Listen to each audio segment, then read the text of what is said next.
Hello and welcome to this Arturia sound design course with Groove 3. This course will be taking the Arturia V Collection and using it to make all sorts of interesting and creative sound design patches.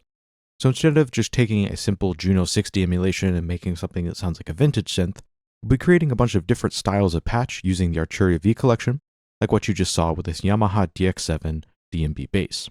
So we're taking a synth that's traditionally very 80s sounding and creating a very modern sound on it.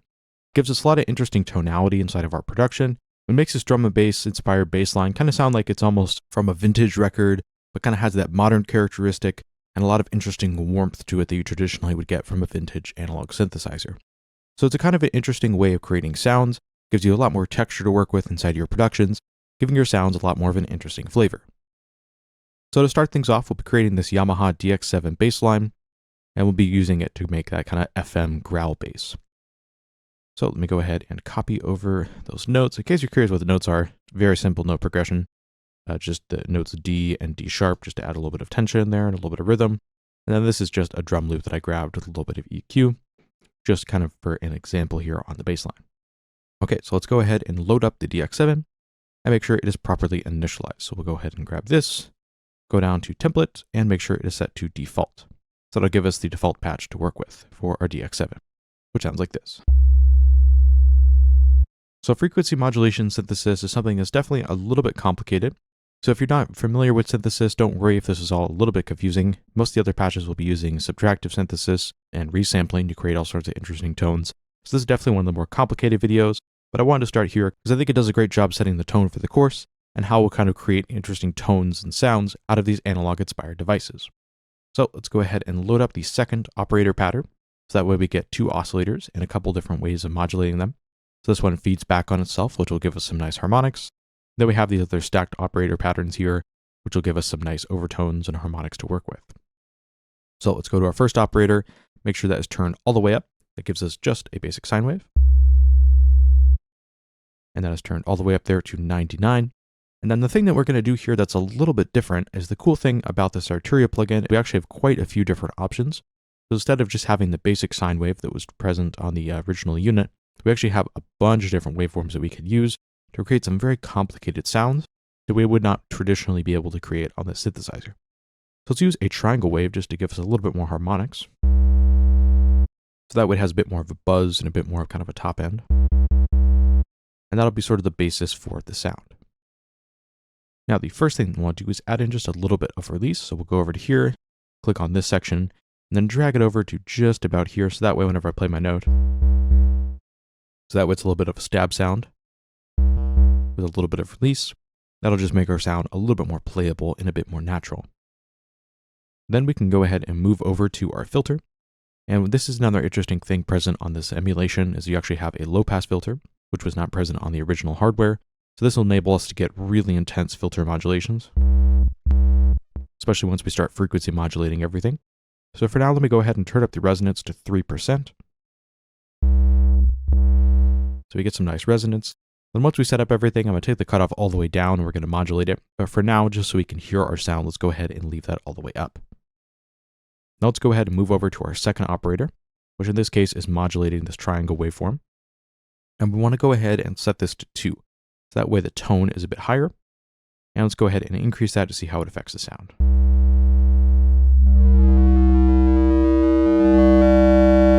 So it's giving us that kind of higher up overtone. Whereas if this was set to 1, gives us that lower sound. So we want that to be an octave up, which in this case is 2. And then we want that to be set to 88. So it gives me that nice distortion. The other thing I want to do is go over to the detuning controls and set that to 6. So that way it's detuned from this operator here. Starts to give me some interesting movement, especially when I play that low. Now it's starting to sound a little bit more like a respace because there's a bit of that modulated movement. And all we did there was detune the operator, so it kind of added this phase modulation to the waveform. Now we're going to go ahead and mess around with this curve so we can kind of increase the amount of distortion over time on my main sound here. So what this could do is basically add in, if we add some attack, basically going to start off with no distortion. So basically this will be all the way turned down, and then it's going to start modulating that wave more as it moves upward. And then as it moves down, it's going to modulate it less. Listen to what this sounds like. So you can almost think about this as sort of automating this parameter here. That's basically what that waveform is doing here, is by modulating this envelope, it's increasing the amount of frequency modulation on my main operator, then decreasing it as time moves on. Now, let's go ahead and make this a little bit snappier. So let's move this over to just about here. Increase the curve so that way it sort of snaps in. And then let's go ahead and increase this so it's a bit more beveled. And then we can move this over. That gives me a very classic DnB respace tone that's very growly.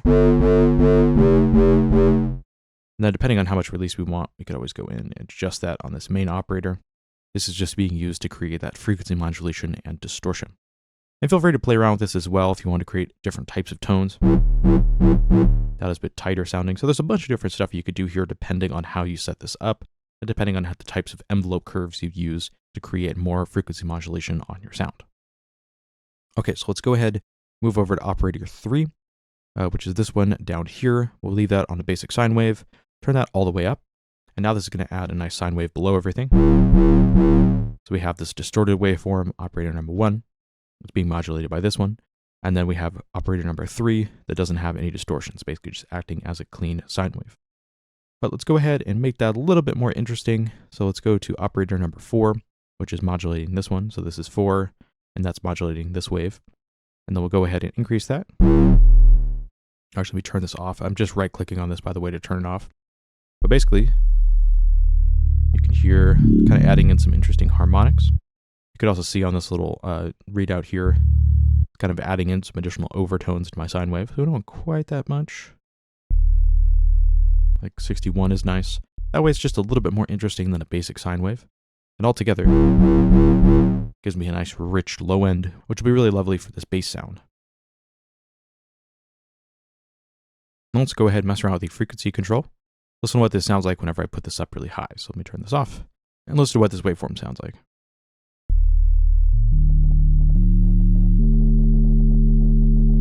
So now it's giving me this kind of weird, almost square wave type tone, which is a lot more interesting than the basic sine wave. So just add some nice harmonics on the top end, which is a lot more interesting.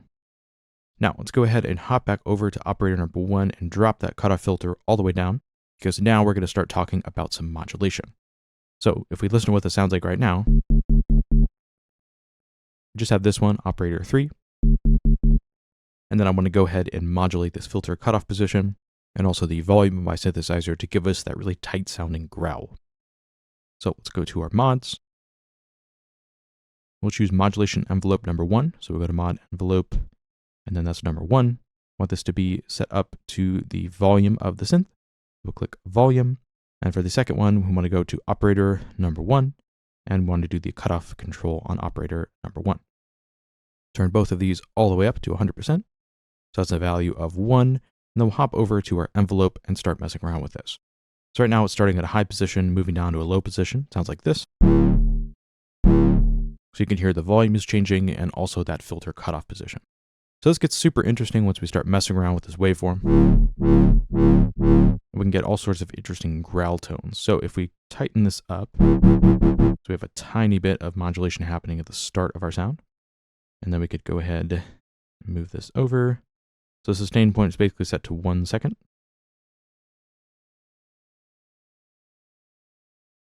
And then we could play around with our envelope. Let's tighten this up.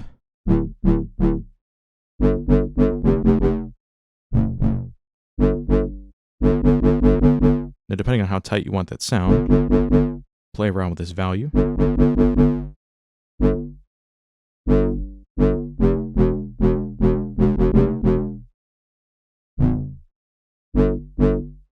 And you can always mess around with this curve depending on how snappy you want this to be.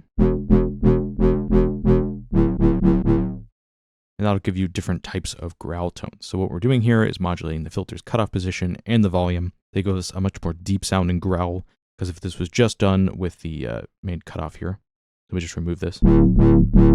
Gives me more of that filter movement, which is a cool sound, but it's not quite as tight as most drum and bass inspired bass lines. So that's why we have the volume modulation as well. Just makes that bass sound a little bit more snappy. So now it's time to go ahead and add in some effects, but before we do that, let's go ahead and move down to our unison control, which is something that we have on this VST, which is quite excellent, and change that over to 5. So that's going to stack a few different unison voices all together. Just make it sound a little bit thicker. This is before, this is after. So even though there's not tons of detuning happening between those voices, it just makes everything sound a little bit more full and a bit more rich, which is nice for this type of bass line. Because especially a lot of respaces are actually a lot of detuned waveforms, all detuned off of one another, and we're trying to emulate that kind of sound, but using frequency modulation synthesis. Then we can go ahead and add in some delay. Make this a ping pong delay, because we're basically just trying to add a little bit of width. Listen to what this sounds like. So we got that bounce happening, but we don't want it to be quite that slow. So what I'm going to do is go ahead and move this down to a really short value, like 30 milliseconds or so. Now it's almost giving me this weird like reverb type quality. I want it to be a bit shorter. That would kind of just get a little bit of width happening. And let's go ahead and reduce that.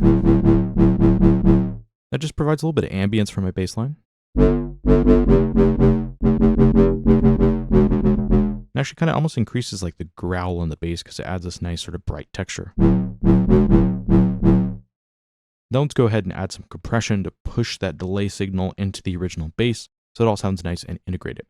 So the next effect slot on this is, it goes from this one down to this one. It doesn't move from left to right, it moves kind of down, which is a little weird, but it's important to know.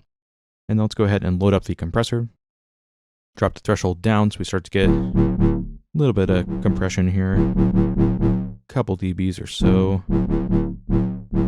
It'd be nice. And let's crank the makeup gain. Let's also put the wet all the way up.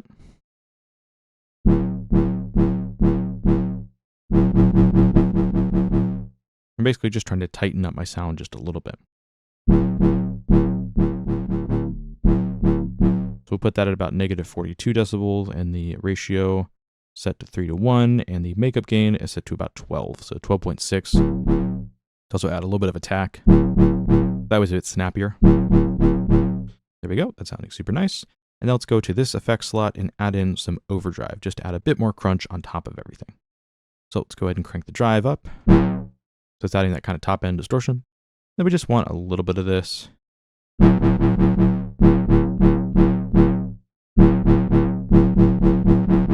Just sort of adds a bit of top end and texture, which is rather nice. Kind of just makes that bass sound a little bit more full and a bit more filled out, which is what we're going for. Then the last sound that we will do is add in a phaser. So that's just going to add in some nice movement to my sound, especially after this delay, compression, and overdrive distortion. It's just going to make it sound a little bit more phasey and a bit more interesting. So let's go ahead, reduce the depth, because right now there's quite a bit of that phaser. Also reduce that feedback so that way it kind of operates a little bit less like a reverb and more like a phasing effect. So if you reduce that depth, start to play around with the rate, reducing that down a little bit. You hear that really lovely movement. And just a little bit of this. Just adds a bit of variation to the bass, which sounds really, really nice in context. So altogether, our DnB bass line sounds like this.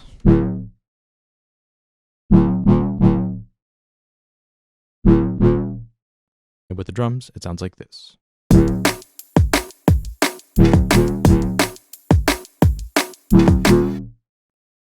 So from there, you also may want to go in and add additional distortions or EQs to this, but I wanted to make a bass that was purely dedicated to just using the DX7 from Arturia without using any external plugins, to show you how you can take using this VST in an interesting and new direction to create a very modern sound on an analog-inspired device.